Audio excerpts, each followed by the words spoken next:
Une photo de famille pour un anniversaire à venir, celui des 500 ans de la Renaissance, dont la préparation mobilise le conseil régional qui pilote les opérations.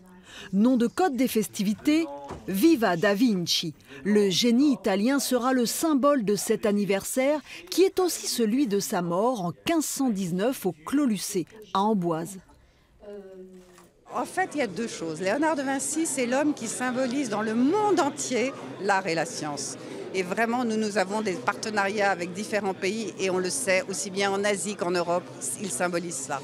Il symbolise une deuxième chose, et c'est la plus importante. Il est, si on raisonne par rapport à 5 siècles, un homme qui a laissé un patrimoine, mais il est aussi l'homme qui symbolise le possible. Il symbolise l'avenir. Il symbolise ce qui est la capacité d'observer, d'innover, d'inventer. Donc, le meilleur de l'homme. Pour l'occasion, les ateliers de Léonard de Vinci au château du Clos Lucé ont été reconstitués au terme de 3 ans de recherche. Mais cet incroyable visionnaire a aussi été l'inspirateur indirect des plans du château de Chambord. La demeure de chasse de François Ier accueillera en 2019 un sommet franco-italien en présence des chefs d'État des deux pays.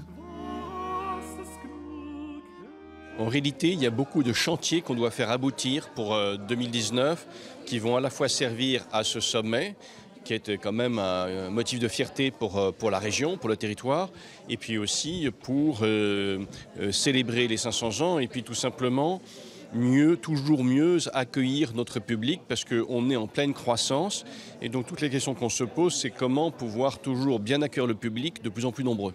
Une plateforme numérique sera spécialement dédiée à l'ensemble des manifestations culturelles autour de cet événement pour lequel la région a débloqué 2 millions d'euros.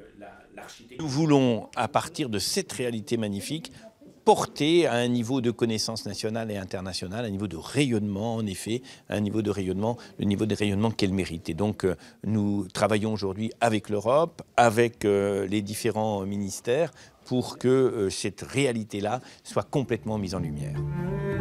Signe encourageant, avant même que l'appel à projet soit lancé, 100 propositions ont déjà atterri sur la table du président de la région.